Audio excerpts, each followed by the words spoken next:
Vamos a pasar con esta información de última hora. La Corte Suprema ha bloqueado temporalmente a la administración Trump deportar a inmigrantes ilegales bajo la ley de enemigos extranjeros. Afortunadamente, la Corte Suprema no está a cargo de la política exterior de los Estados Unidos. ¿Qué es lo que está pasando en este momento? Se está creando una guerra de la rama judicial en contra del Poder Ejecutivo. Señores, esto no es algo nuevo. Donald Trump lo prometió en campaña, que él iba a invocar la ley de enemigos extranjeros, él iba a deportar a personas para proteger a la nación estadounidense contra terroristas y en contra de personas que están haciendo maldad en los Estados Unidos. Ahora bien, hemos evidenciado que ahora un juez puede tener la capacidad de bloquear un mandato del Ejecutivo Nacional. ¿Les parece que esto es justo? Que el Poder Judicial está interviniendo en las decisiones del Poder Ejecutivo y siempre el juez que bloquea los mandatos del presidente es un demócrata puesto a dedo por Joe Biden o Barack Obama. Siempre son los demócratas, siempre son jueces liberales para refutar al presidente de los Estados Unidos, Donald Trump. Última hora, la Corte Suprema bloquea el uso de Trump de la ley de enemigos extranjeros para deportar a inmigrantes ilegales.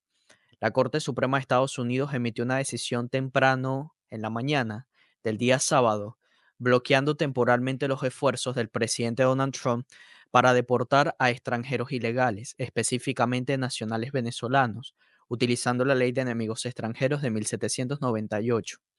El caso de una organización que se llama ACLU, Unión de Libertades Civiles Americanas, son los que están representando a este grupo. Están actualmente bajo revisión por el Tribunal de Apelación del Quinto Circuito, después de recibir un consejo de que los extranjeros ilegales estaban siendo cargados en los autobuses para su extracción. Esta organización se apresuró a la Corte Suprema de los Estados Unidos en busca de una orden judicial de emergencia para bloquear las deportaciones.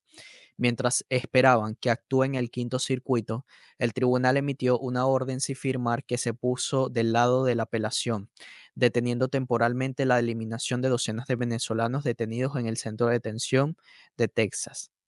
La petición de esta organización presentada en nombre de dos hombres venezolanos afirma que el gobierno está violando estas jurisdicciones del 7 de abril, que ordenó que los detenidos reciban un aviso adecuado y la oportunidad de impugnar su eliminación. Los demandantes argumentan que la administración se está moviendo demasiado rápido, proporcionando avisos solo en inglés y no informar a los detenidos de su derecho a la revisión judicial.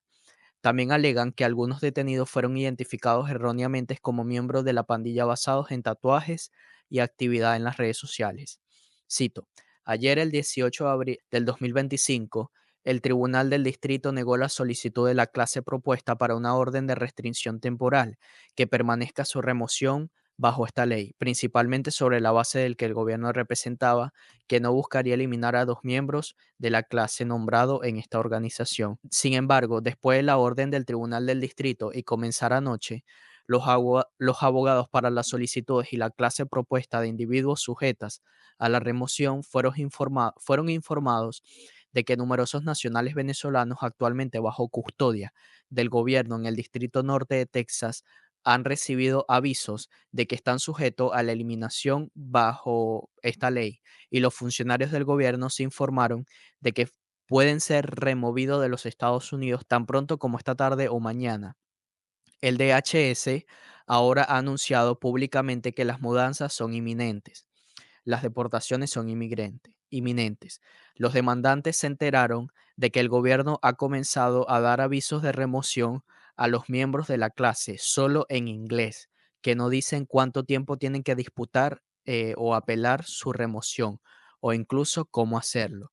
Y los oficiales anoche dijeron a los miembros de la clase que serán deportados dentro de 24 horas, lo que expira tan temprano como esta tarde.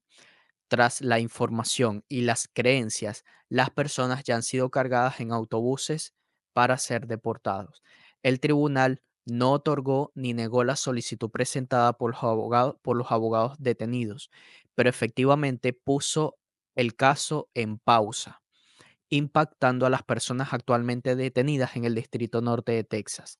Los jueces Clarence Thomas y Samuel Alito desistieron fuertemente a esta decisión mayoritaria de jueces liberales y jueces conservadores, supuestamente conservadores. Ok, la Corte Suprema de los Estados Unidos emitió este memorando. Vamos a leerlo. Dice así.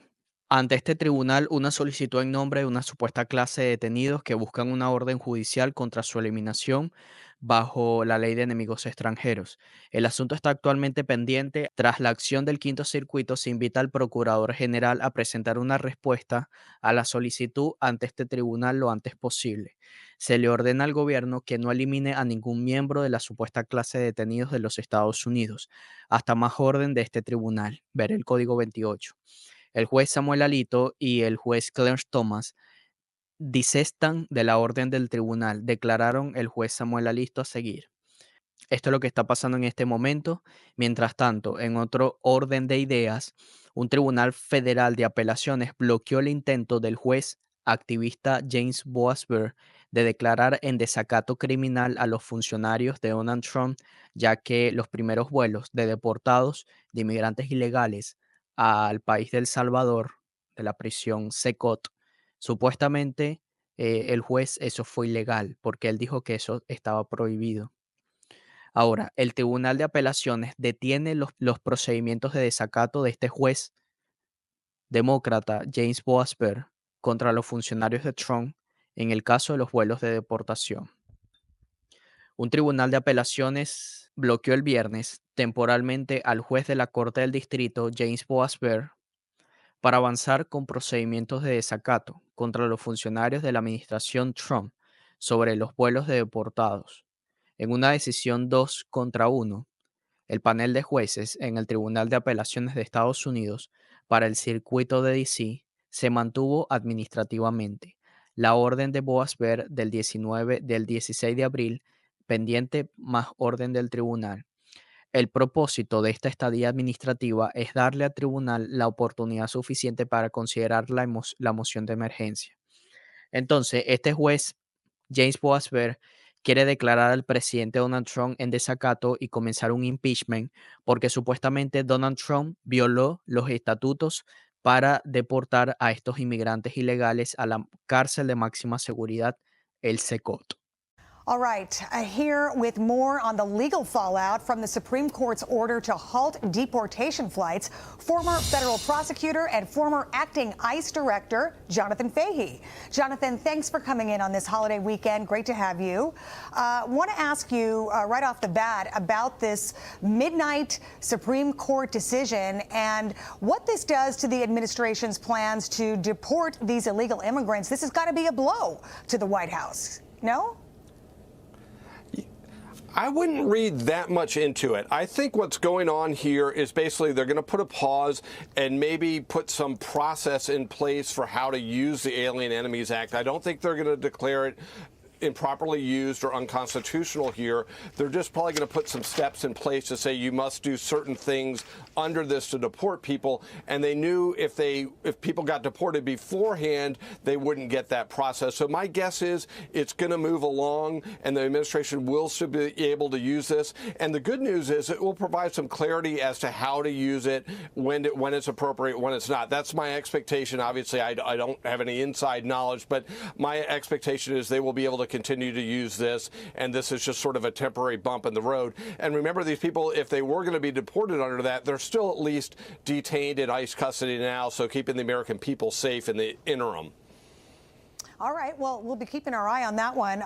We also saw some developments this week in Kilmar Abrego Garcia's deportation. The whole country is watching this case. An appeals court upheld a judge's order for the U.S. to facilitate his return from El Salvador while the administration seeks to keep him in the country over his alleged ties to MS-13. So what do you think happens now? Well, what this Fourth Circuit Court of Appeals did was basically say, send this back to the district court. We're not going to get involved in sort of how she interprets the way she manages her courtroom and conducts maybe discovery or fact findings on this issue, because the critical issue is, did the government do enough, or did they facilitate his return, or whatever the language they used. I think what's interesting about this, though, any way it breaks down, meaning they can't ultimately order the government to go into El Salvador and bring this person back. And their argument as a court will be, you have sort of this unfair power balance with El Salvador's, so they'll do whatever you want. But that's not the way foreign policy works, and that's not what the court's role. But if the administration ultimately decides, or if he ends up coming back here, the funny thing is, his reasons for his removal being withheld, because remember, he was ordered removed by 2 courts finding he was a gang member, but it was withheld because El Salvador would have been too dangerous for him. Well, El Salvador, the good news is El Salvador is significantly safer now. It's in fact safer than the United States and the safest country in the Western Hemisphere.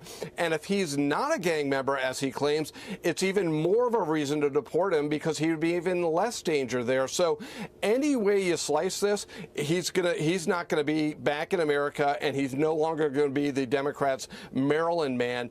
And Donald Trump, just one last point, Donald Trump is right. The Democrats don't care about him. They are just fighting every deportation every step of the way, whether it's gang members or anyone else, because they want everyone to stay in the country and are trying to thwart his plans. Yeah, it really seems that way. And, you know, you hear President Trump say he is not coming back to this country. And it seems unclear if his wife even wants him back. She certainly couldn't answer the question when she was on another network. So, you know, a lot still to unfold here. We'll be watching that one. I want to switch gears to the Trump administration's fight against Harvard. The Department of Homeland Security this week cutting $2.7 million in grants and threatening the school's ability to enroll international students if the Ivy League doesn't submit records on visa students. So how do you think this all plays out legally on both sides? Well, there's a number of issues going on with Harvard right now. There's that issue with the foreign students. There's the issue of withholding federal funds and grants. There's the issue of Harvard's tax-exempt status that's at play here. And I think ultimately, you know, Harvard is holding a hard line. And what was kind of striking about a statement they put out was, we don't have to listen to the government about how we run our schools, how we do admissions, how we do hiring. But the problem with what Harvard said there is they lost a Supreme Court case that found that they were discriminating against Asians and whites in the admission process. And if they're basically saying we don't have to follow that, and I think they didn't feel like they had to follow it under the Biden administration, that's a problem. And the administration has a responsibility to find out if they're in fact following the Supreme Court's rule and not just sort of obfuscating the way they do their admissions. But on the foreign students, it's also something that's important, because if these foreign students are coming in and disrupting the school or promoting, you know, foreign terrorist organizations or things like that, our Department of Homeland Security has a responsibility to make sure that's not happening and they're not coming in there, and that the students at Harvard are safe from people that are promoting, you know, foreign terrorists. They shouldn't have to go to school with that. So there's a lot of issues at play, but Harvard looks like they want to fight a hard line on it, but I don't think they really have a moral standing on a lot of these issues. And the legal standing is quite iffy, particularly on this tax-exempt status, because the last time a university lost this was based on discrimination. It was Bob Jones University that outlawed interracial dating or forbid it, and they lost tax-exempt status. Harvard's case isn't as egregious, but if they don't adopt to the Supreme Court ruling, they may have, in fact, the same problem. Yeah, and Harvard, I think international students make up about 27% of the Harvard population at $100,000 a pop. That's quite a bit of money. So right. We're going to see how this plays out. But yeah, thank they're you paying so full much. Fright. Yeah. Yeah, they are. Those kids are paying full price for sure. Thank you so much, Jonathan Fahey, for coming in today. Have a great weekend.